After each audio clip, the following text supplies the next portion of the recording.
Halo semuanya, balik lagi sama gue Rosa Divet.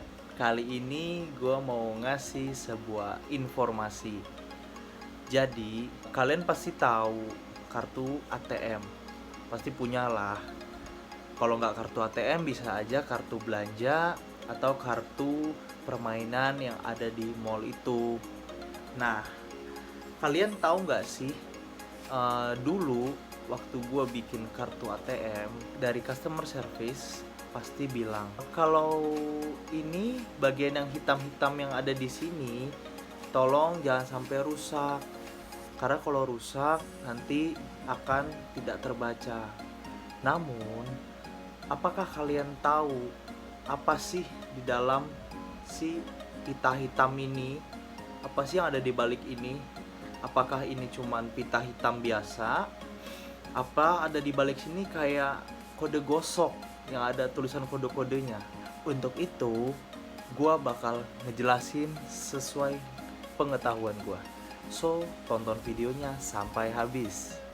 Ya, ini adalah magnetic strip card. Sebenarnya magnetic strip bukanlah suatu hal yang baru, karena magnetic strip telah diketahui sejak Perang Dunia Kedua. Pada tahun 1969, seorang engineer dari perusahaan komputer IBM yang bernama Forrest Perry, ia memikirkan sebuah ide bagaimana pita magnetic strip itu dapat disimpan pada penyimpanan yang lebih kecil, yaitu pada saat itu adalah sebuah kartu plastik. Karena dengan harapan supaya magnetic strip ini bisa lebih ukurannya mengecil. Namun beberapa kali percobaan yang telah ia lakukan itu banyak sekali kegagalan. Dan pada saat itu dia berpikir bahwa bagaimana untuk menempelkan magnetic strip pada kartu plastik. Dan akhirnya waktu itu ia melakukan percobaan dengan mensetrika si magnetic strip itu dengan sebuah plastik, dan akhirnya itu dapat menempel.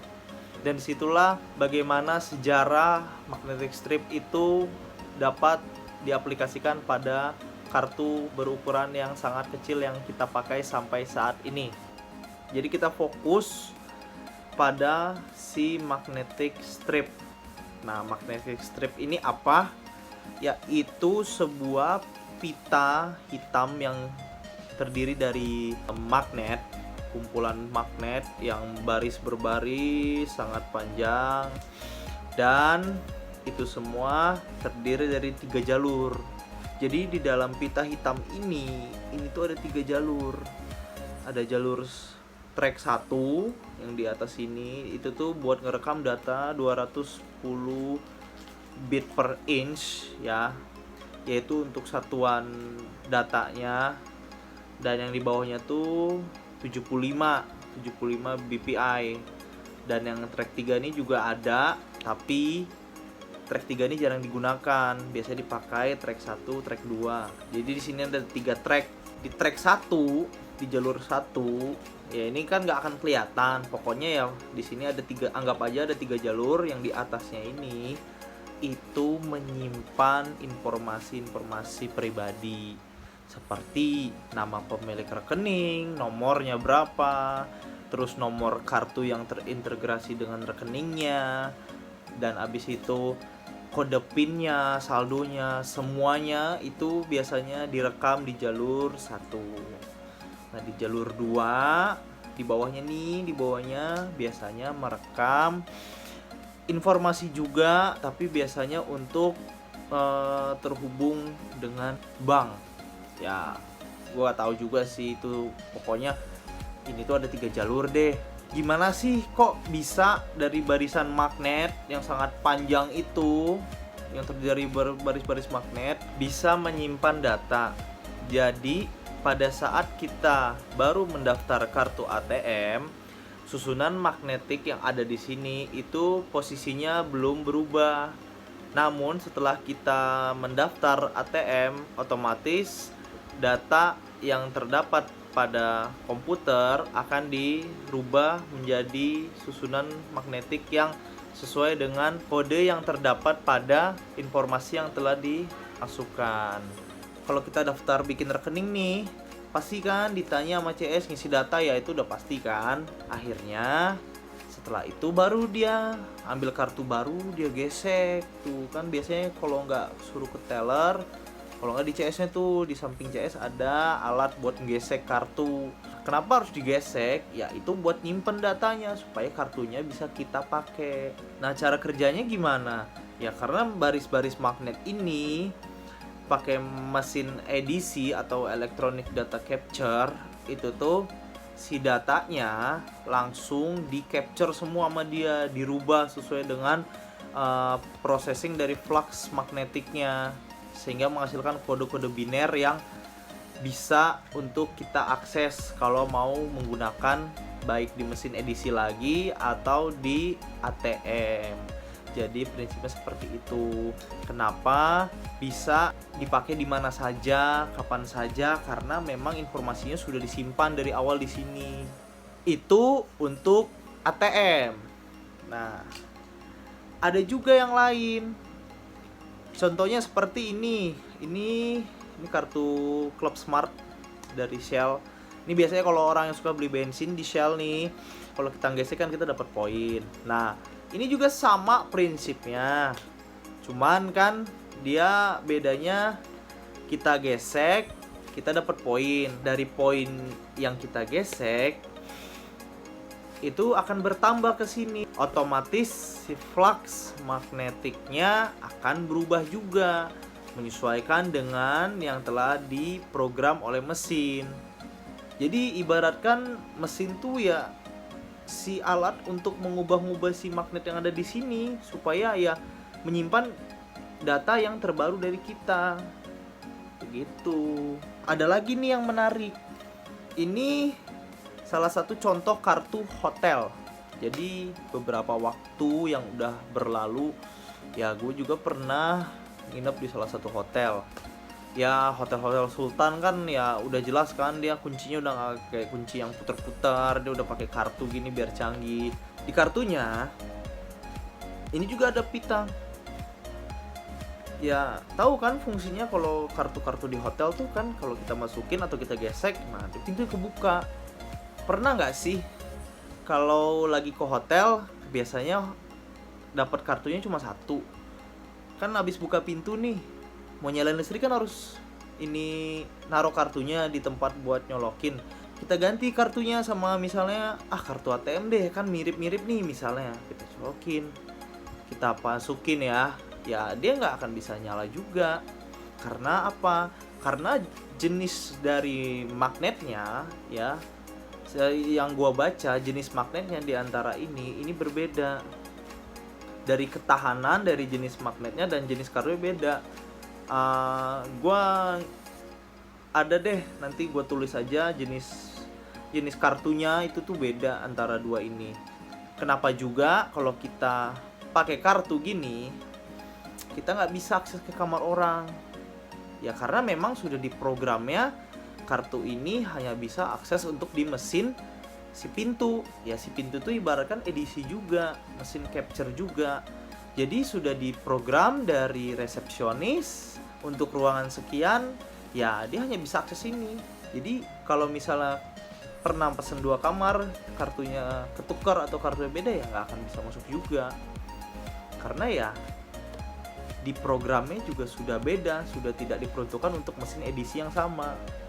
Kalau ini magnet, berarti ini kalau kena magnet bahaya dong. Iya, bisa dikatakan bahaya, tapi bahaya dalam artian tergantung tingkat lamanya magnet lain mengenai pita hitamnya ini. Semakin sering magnet digosok-gosok ya, tapi kan nggak ada juga orang yang sengaja banget menggosok-gosok ini kan sampai jadi apa sih, sampai biar saldonya banyak gitu magnetnya error, ya nggak mungkin juga, nggak bisa. Tapi setelah ada percobaan, kalau magnet digesek sini, lama-lama dia akan error, nggak akan kebaca. Ya kalau digosok magnet aja, digesekin magnet aja dia bisa error, padahal tidak merusak pita magnetnya. Apalagi kalau sampai digosok, sampai habis digesek-gesek. ya bisa nggak ada magnetnya, ya hilang lah partikel magnetnya, karena kan dia ukurannya kurang lebih hanya 1 mm. Nah, bayang nggak sih ya kalau hilang sedikit ya, mesin juga bingung ini kartu apaan kan, kartunya siapa, apakah ini kartu KIS kan dimasukin ke ATM, atau ini kartu Jakarta Sehat, kan nggak mungkin juga.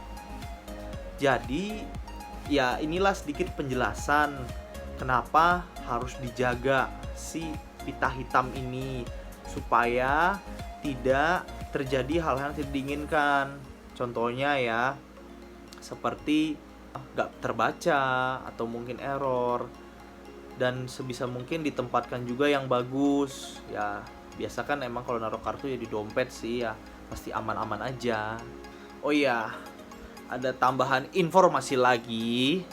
Jadi kalau magnet ini kita gosok-gosok, apakah beneran nih nanti nggak bisa?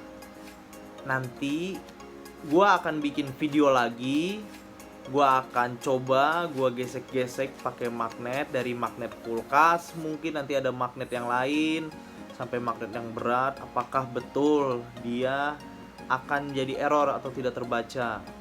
Dan nanti juga gua bakal mencoba kalau si pita hitam ini kan nih salah satu contoh kartu lama gua, kartu ATM gua yang lama nih kan, dia sudah tuh pitanya tuh sudah mulai hilang-hilangan, karena ini udah lama juga, tahun 2018 sampai validnya tuh 2018. Jadi ini udah 2 tahun gak dipakai. Dan nanti gue bakal coba juga apakah dengan kondisi seperti ini apakah bisa untuk akses ke ATM.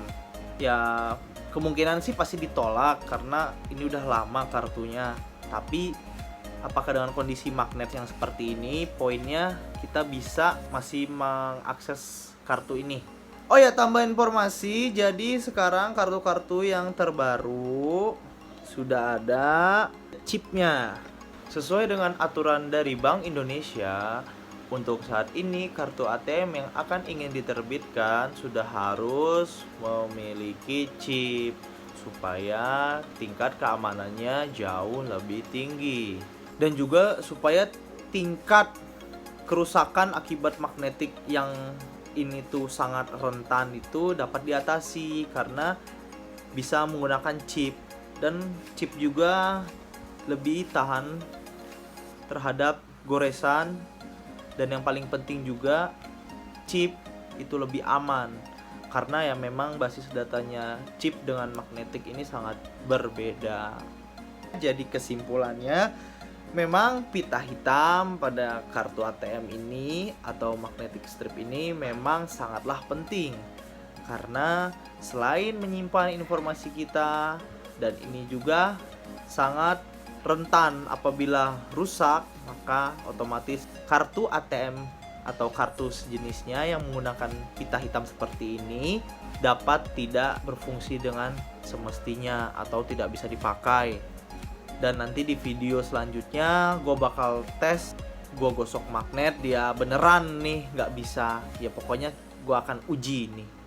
Oke, jadi sekian dulu informasi dari gue, semoga bermanfaat, semoga informatif bagi yang belum tahu, dan sampai jumpa pada video gue berikutnya.